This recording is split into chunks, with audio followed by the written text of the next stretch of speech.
बिस्मिल्लाहिर्रहमानिर्रहीम।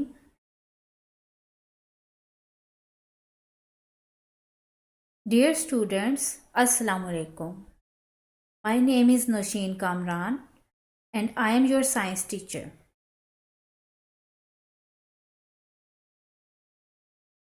Today we will study Unit 7 Metals.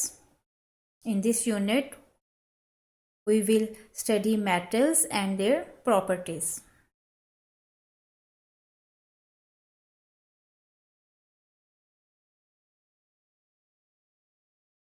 Things are made of different materials which can be divided into two main categories, metals and non-metals. चीज़ों को हम दो तरह की categories में डिवाइड करते हैं, मेटल्स में और नॉन मेटल्स में. In the picture we can see different metals and non-metals. Metals are hard, shiny and good conductors.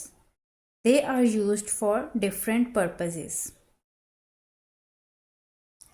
Metals सख्त होते हैं, चमकदार होते हैं और उनमें से इलेक्ट्रिसिटी पास कर सकती है और ये डिफरेंट पर्पसेस के लिए यूज़ होते हैं. Hard and strong material.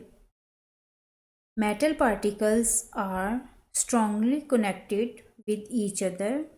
Therefore, they are used in making tools and heavy machinery. Metal के पार्टिकल्स आपस में एक दूसरे के साथ मजबूती से जुड़े होते हैं और इसी वजह से ये टूल्स और हैवी मशीनरी बनाने के लिए इस्तेमाल होते हैं. Shiny material. Metals are shiny. This shine is called the luster of the metal. Shiny metals such as gold and silver are used in making jewelry. Metal चमकदार होते हैं, इनकी चमक को लस्टर कहा जाता है. जैसे कि गोल्ड और सिल्वर को हम ज्वेलरी बनाने के लिए इस्तेमाल करते हैं.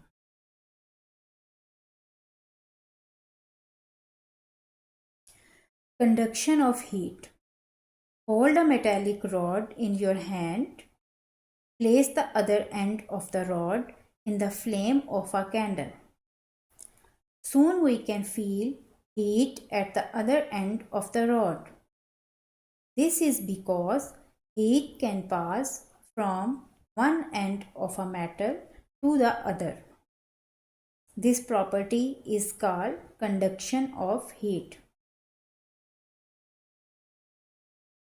एक मेटालिक रॉड लें और उसका एक सिरा मोमबत्ती के फ्लेम पे रखें. थोड़ी देर बाद रॉड के दूसरे सिरे पर भी हीट महसूस होने लगेगी. ये इस वजह से है कि हीट एक सिरे से दूसरे सिरे तक पास हो गई है. हीट की इस प्रॉपर्टी को कंडक्शन ऑफ हीट कहा जाता है.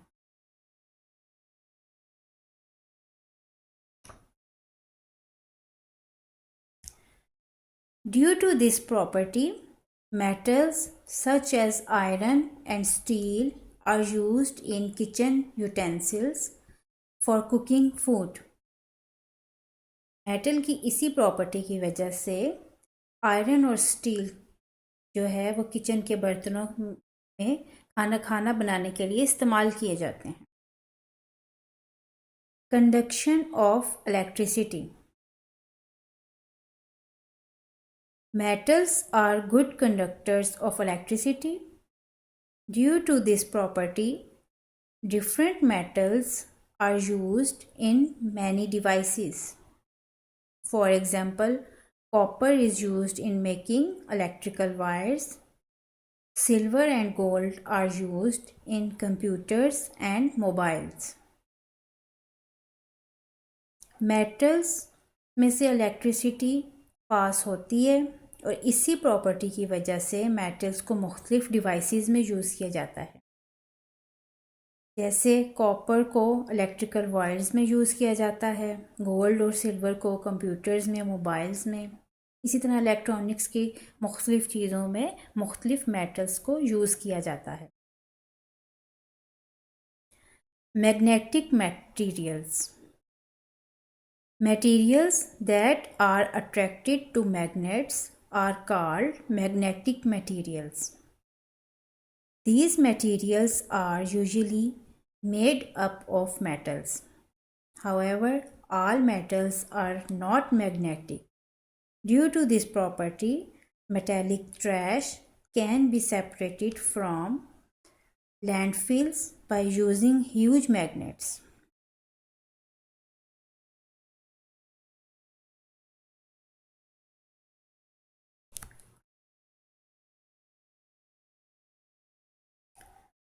Magnets. A magnet is an object that attracts some kinds of metal. Every magnet has a north and a south pole. They are indicated by letters of the alphabet and different colors.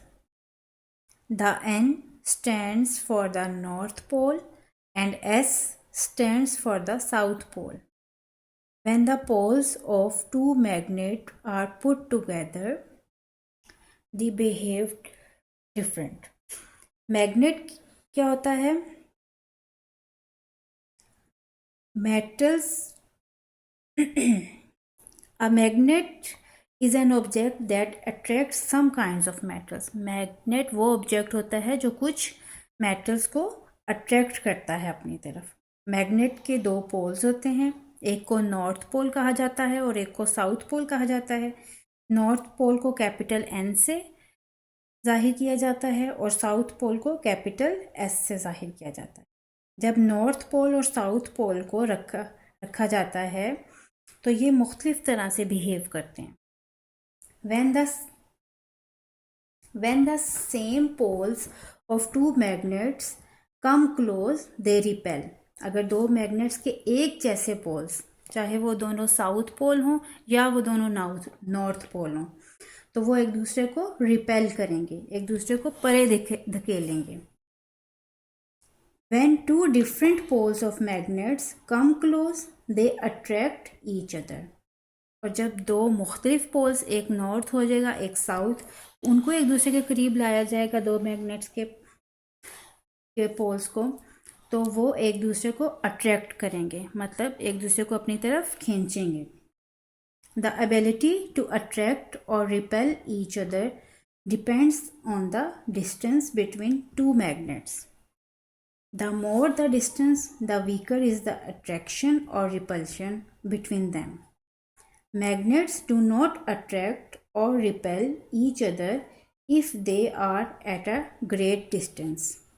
Magnet एक दूसरे को repel करते हैं या attract करते हैं, ये उन दोनों मैग्नेट्स के डिस्टेंस पे डिपेंड करता है. अगर डिस्टेंस ज़्यादा होगा तो उन दोनों के दरमियान रिपेल करने की सलाहियत या अट्रैक्ट करने की सलाहियत कम होगी, और अगर डिस्टेंस कम होगा तो उन दोनों के दरमियान रिपेल करने की सलाहियत या अट्रैक्ट करने की सलाहियत ज़्यादा होगी.